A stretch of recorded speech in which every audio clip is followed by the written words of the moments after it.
Shalom. Koholo Yahweh Shemel Shah Bashim Karkadash. Demands to the apostles, demands to the elders, and great most on Ruel and touch this truth. Much respect to you brothers out there that's preaching his word and truth and sincerity throughout the four corners of earth. Tabernacle of David, hopeful elect, and the speckled bird, and one say Shalom. So subscribe to the brothers, the elders channel. Pretty much today's lesson was given by inspiration through the Spirit through Apostle Gabar's channel. And man, and brother made a beautiful lesson as well. Subscribe to their channels, man. It was beautiful. You know, as you read right here, it says nobody, we'll get it right here, nobody is too busy. It's just a matter of priorities. And Apostle Gabar says excuses are for the weak. Fear nothing, do the work. And I watched these videos earlier, and it was very edifying. And I was pretty much to the point and on the spirit, because me and the brothers have been talking, have been saying these same sentiments. Because recently I had to kick out a brother, well, dude, I should say, once brother, for making excuses. And you can feel through the spirit that he was making excuses on why he could not do the work. Now, this certain brother, I had a great rapport with him. You know, that was my dog. That was my dude. But the Lord is not a respecter of person. And I had to follow orders. And matter of fact, the scriptures speak of, you know, your true brothers, your true family members are those that do the will of Yahweh Shemel Shah. And so he was not being a true brother. All right, maybe according to the worldly sense, he's a cool dude, but spiritually, he's way off. And he's a slacker, he's a sluggard. Matter of fact, I was going to title this video before I saw these videos, the worst, which I may end up titling this video anyways. I see what the Spirit tells me. But the worst lot, and the worst lot is being a false prophet or being a sluggard. A brother that is hiding his talent, a brother that is making excuses into why he can't do the work. All right. Matter of fact, before I get more into it, I'm gonna read the scriptures because I talked long enough. This is Romans 12 and verse 11. This is one of my favorite scriptures because it speaks volume on how you should move in this walk of ours. Romans 12 and verse 11. Not slothful in business, fervent in spirit. All right, not slothful in business, you see, because your first priority should be the work of Yahweh Shemel Shah. Brothers should be able to go on your channels and see that you truly love the Lord by doing the work, whether you making a live video, while you just posting a regular video, or going out there on the highways and byways. Brothers should see that you are truly about your Father's business, feeding the lambs of Yahweh Shemel Shah. Fervent, that's being on fire. As you read in Revelation 3, that the Lord wants you to pick a side. And that brother that I had to kick out, man, I kept on warning him, man, like, hey, man, the Lord gonna jack you up. Lord gonna jack you up. Like, I know, brother, I know. Well, you obviously you don't know because you are not fervent in spirit. I told him, man, you lukewarm. And if you don't do this work, I'm going to have to kick you out. And, you know, he didn't do the work. You know, I can't keep on rebuking you and the Lord keeps on jacking you up and you not taking, man, that's scary. What the brother was going through, man. You know, you being rebuked and the Lord's jacking you up and you're not taking heed. As you read in the scriptures, the deceive and the deceiver are his. That's scary. You're not taking rebuke and you're getting jacked up. Brothers is warning you, and you still not taking heed. You still moving at your own tempo, at your own beat. Yeah, you on the Lord's hit list. Slide, let's read some more. Serving the Lord Yahweh Shemi Shai, rejoicing in hope, patient in tribulation, continually instant in prayer. These are attributes and things that you should be doing in this walk, being fervent, on fire for the Lord Yahweh Shemi Shai, especially the times that we're in. The times that we're in, we have no excuse. There's so many things that are popping off, plagues, Esau, Edom on the move, wars and rumors of wars. It's so many things that's popping off, man. We have no excuse. And even Apostle Gabar has said it in this video. You could just make a quick basic lesson. Like the color of the Lord. If I'm not mistaken, that's what he said. But Jake want to make excuses as we go back to the saying, nobody is too busy. It's just a matter of priorities. And obviously with this brother, once brother, dude, the Lord was not his priority. And I say that to say as well because I had gotten news that the Lord jacked him up again. And that's why you got to fear the Lord. The Lord jacked him up again because he had gotten into a car accident the other day. He gotten into a car accident. The Lord has you on your hit list. And so when I got that news, I went on this page and let me see if this dude moved. Nah, he ain't moved. He ain't doing no lessons. He ain't going out there on the highways and byways. So that shows you that he has a lack. He lacks the fear of the Lord. The Lord has him in a trick bag. He's not moving in the spirit. So, it is what it is. He is in the worst lot. And once again, the worst lot, according to this truth, excluding Esau, Edom, because we know that man's through, man. He's going to get it worse out of all the nations. But according to this truth, as an Israelite, the worst lot is a false prophet and a sluggard, one that is hiding his talent. And so, the Lord got him again, man. Even when he was with me at first, he had some things happen to him. I'm like, these things are happening to you, because it's all through the spirit. These things are happening to you because you are not fervent in the spirit. You're not on fire for the truth. And the Lord is trying to correct you. And you're not taking heed to correction. And like I said, man, I had to tell him, man, you may be my brother. I may be cool with you. But if you don't do the will of Yahweh Shemi Shai, you are not truly a brother. And I'm going to have to kick you out. We got to follow orders. And most definitely, I can't have that spirit around you. Because that spirit that you have is a demon, man. And those demons can be contagious. And that's why when you kick out a brother, you're not supposed to speak with him, talk to him, go around him. Because that same demon, whatever they have on them, can multiply and jump on you. So you got to follow orders. Now, the only way, as you've seen, some brothers may be able to come back if the Lord have mercy upon them and get them back in their right mind if they start doing the work in truth and sincerity, going out there to the highways and byways, doing this work.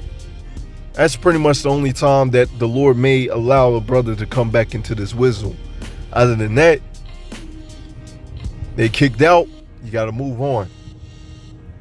And also this situation, which I can see through the spirit, is getting us ready. Like I said, he was a cool dude, had a great rapport with him. But we have a great rapport with our family members and friends.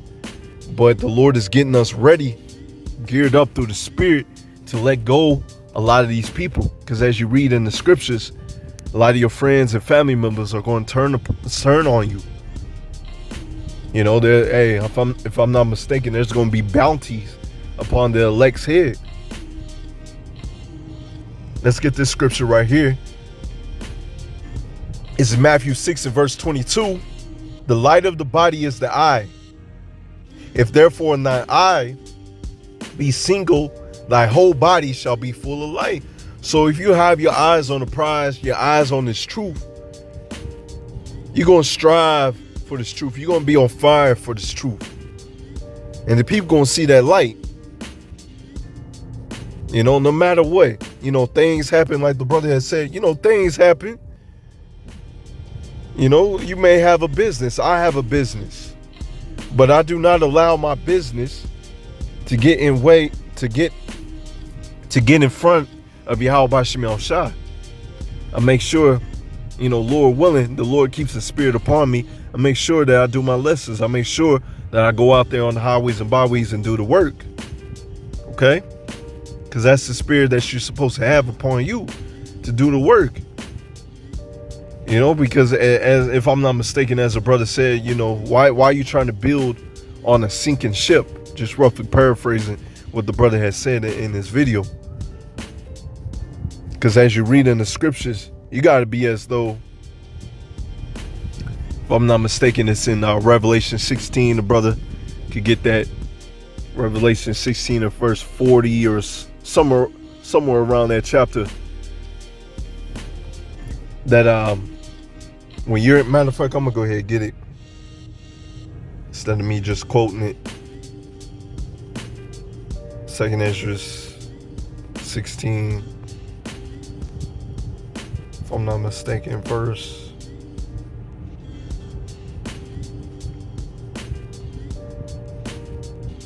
Just highlight these real quick, because this is the type of spirit that you have to be in. All right, it's the type of spirit that you have to be in. So you may have a business, you may have a nice car, a nice house, but you do not let those things, these worldly carnal things, to get in front of Yahweh Shemel Shah. And really, at the end of the day, we're not losing anything. 2nd Ezra 16 verse 40, O my people, hear my word, make ye ready to thy battle, and those evils be as pilgrims upon the earth. You see that? So the men of the Lord, the elect, may have to be pilgrims upon the earth. And so you're going to have to let go of these worldly possessions. You got to realize that at the end of the day, they're all going to be destroyed with that thermonuclear fire anyways. And as you read on down, he that selleth, let him be as he that fleeth away, and he that buyeth as one that will lose. You see, he that occupieth with merchandise, as he that have no profit by it, and he that buildeth, as he that shall not dwell therein. And it goes on. So pretty much these carnal, these worldly things, these worldly possessions that we have, you're going to have to let go. You're going to have to choose a side. And as we read in the scriptures, you choose to save your life, you're going to lose it. And saving your life is you holding on to Babylon the Great.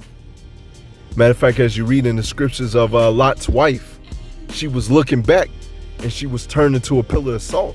Well, this time, those that looking back, those that choose Esau Edom to be their God, they're going to be turned into a pillar of dust.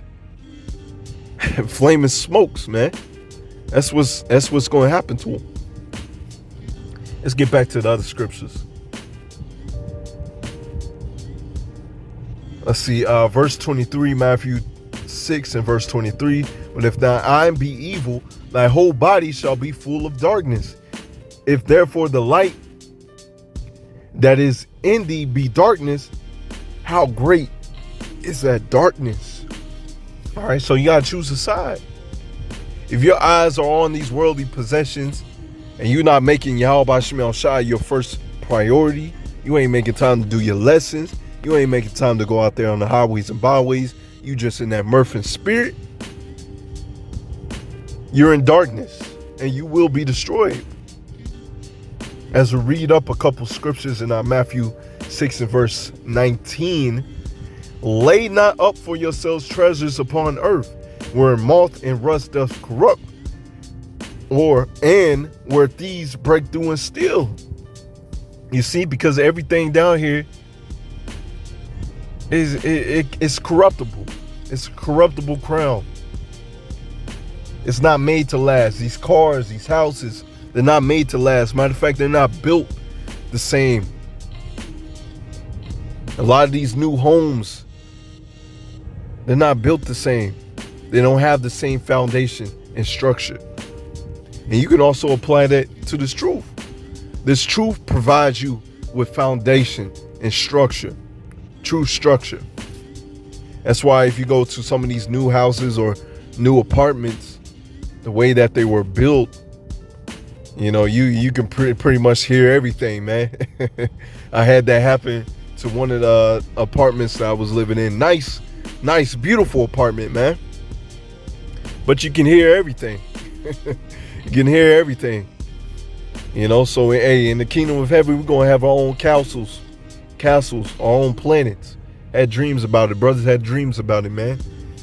Don't you want that? But lay up for yourselves treasures in heaven, where neither moth nor rust doth corrupt, and where thieves do not break through nor steal. This is the greatest 401k, the greatest stock dividend that we're going to get by trusting in Yahweh Shem Shai, doing this work. Because the Lord has something great for us that we can't even fathom right now. We can't even imagine right now. You see how great the Lord is? The Lord has blessed this man Esau Edom with so many riches, the whole world in his hands. How much more is he going to do for the people that he loves? And he hates this nigga Esau. This is verse 21. For where your treasure is, there will your heart be also. And I knew it through the spirit, man. You know, the dude that I had to kick out, you know, once again, I had a great rapport with him. But it is what it is. The spirit is always right. It's that, you know, felt through the spirit. Hey, you playing around with the Lord. You making excuses. You got big balls to play around with the Lord, man. You lack the fear of the Lord. That's the same with Esau Edom. He got big balls to be playing around with the Lord, man. And to touch the apple of his eye. You got big balls, man. You don't fear the Lord. And so what's going to happen to Esau Edom and these false prophets and sluggards? They're going to find out the hard way that the Lord lives. And here it is, once again, you know, going back to the dude, man. It's like you've been warned. You've been warned so many times to stop playing around with the Lord. There's been so many times, you know, I should have just kicked him out. You know, but I had mercy. I'm like, man, you know, dude's cool. He's going to get it right. But you got to listen to the scriptures. When you perceive that there's no knowledge, no wisdom in the brother, or he's not taking heed to rebuke, you got to let him go. And this is, let me see, what was that? It's Proverbs. It might be Proverbs. Give me 1 second.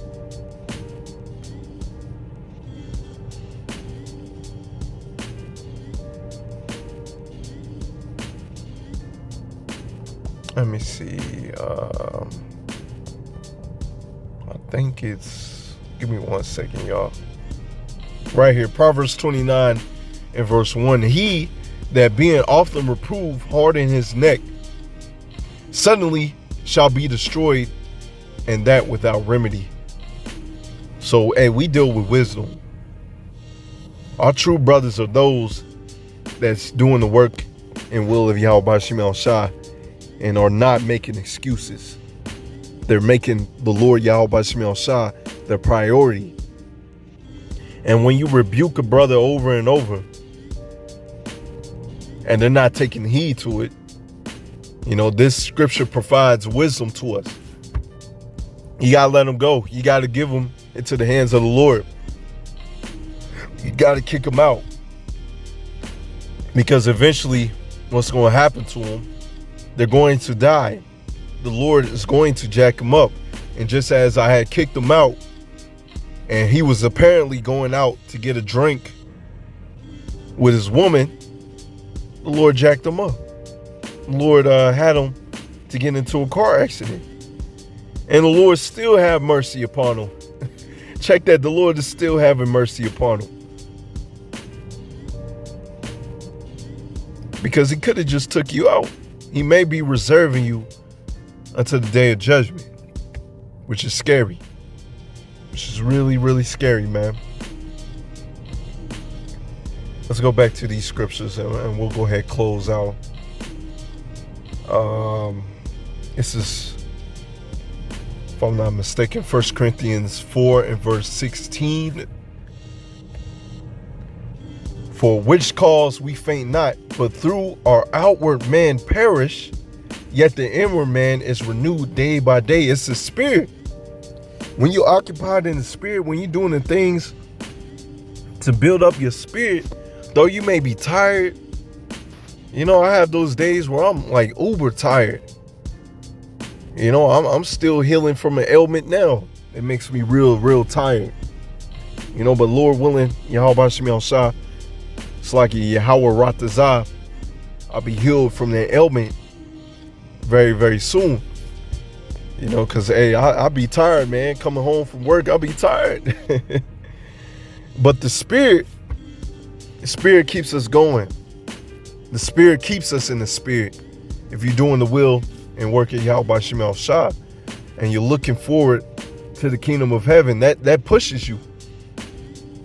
Once again, there's nothing wrong with having a business, a nice car, a nice house, but you don't allow those things to get in the way of serving the Lord. Verse 17, for our light affliction, which is but for a moment. This is just light affliction. Even if you have to die for the truth, man, it's just light affliction. I know it's easier said than done, but you got something great waiting for you. Working for us far more exceedingly an eternal weight of glory, while we look not at the things which are seen, but at the things which are not seen. You see, the kingdom of heaven, though we can't see it, we know it's real. Sure, I know it's real, man. You know, the dreams, just reading the scriptures, the chariots popping up, Esau, Edom getting scared, seeing dudes that you rebuke, or dudes that are sluggard, and they get jacked up and they get bugged out. Man, you know the kingdom of heaven is real. You know that the Lord is real. Let's see, things which are not seen, for the things which are seen are temporal, but the things which are not seen are eternal. Okay, we can't see the Lord, but we know he's eternal. We know he's real. We can't see the kingdom of heaven, but it's being prepared for us. We know it's real, and we're striving for that kingdom. We're striving for it. I'm gonna just jump down and get this. Once again, the worst lot, man. The dude that had a kick out, man, he's in the worst lot. Dudes that are being sluggards. Dudes that are waiting till it's extremely convenient to do that lesson. You know, you go on their page and it's weeks, months of not doing the lesson, man. You're not truly in this. You're just a dude that knows he's an Israelite. You just know some breakdowns, and that's it. You know, you're treating this thing like it's Christianity. Like you can go to the church whenever you want to, preach the word whenever you want to. Not so, not in this truth. You're supposed to make your calling and election sure and have fear of the Lord. And those attributes of being a sluggard, that's a lack of fear of the Lord, man. This is Luke 12 and verse 7. This is Luke 12 and verse 47. And that servant which knew his Lord's will. You see, the dude knew the Lord's will. He know it. I kept on rebuking him, man. He know it. Oh, I know, brother, I know. Okay. Obviously, by your actions, you know, but you don't know. You know, you want to move at your own tempo. You want to move at your own beat, as we'll read. I'm getting ahead of myself. And prepared not himself. You see, you're out here naked. Walking in this walk gives us covering. Gives us covering from these devils, these demons. You know, we got bodyguards watching over us in our day-to-day lives. You may not be able to see them, but you got bodyguards watching over you, man. And you just willfully being a sluggard, doing your own thing, you have no protection. Don't be expecting to be delivered. Don't be expecting to be saved in the incoming times that we're coming in. Neither did according to his will. Neither did according to his will shall be beaten with many stripes. So that dude and a lot of dudes that I know, man, these false prophets, dudes that are so-called in this walk, man, the sluggards, you're in the worst lot. You're going to be beaten with many stripes. You're going to be beaten worse than these 2/3, man, because you're the ultimate 2/3. You're a 2/3 that knows this truth and still chooses to walk on your own temple, man. But he that knew not and did not commit things worthy of stripes shall be beaten with few stripes. As you see that? Yeah, these 2/3, they're going to get it for not taking heed. But you're going to get it worse. For unto whomsoever much is given, of him shall be much required. And to whom men have committed much, of him they will ask the more. So you can't be prancing around here, oh, I'm an Israelite, I know all these scriptures, but yet you're not doing the work. You're not sitting down and blowing that trumpet. You're not going out there to the highways and byways blowing that trumpet. So you're going to be beaten with many stripes. You're supposed to be growing in this walk. And that's what I was telling the dude, man. You're not supposed to stay at the same level. You're supposed to grow. You're supposed to grow. The Lord is supposed to add more talents unto you. But Jake want to stay simple. Jake want to stay at the same level. And that's stagnant water. And what's stagnant water? That's not good water, man. You got to pour that out. You got to pour that out. And that's what the Lord is going to do unto these dudes, man. He's going to spew them out. So with that, shalom.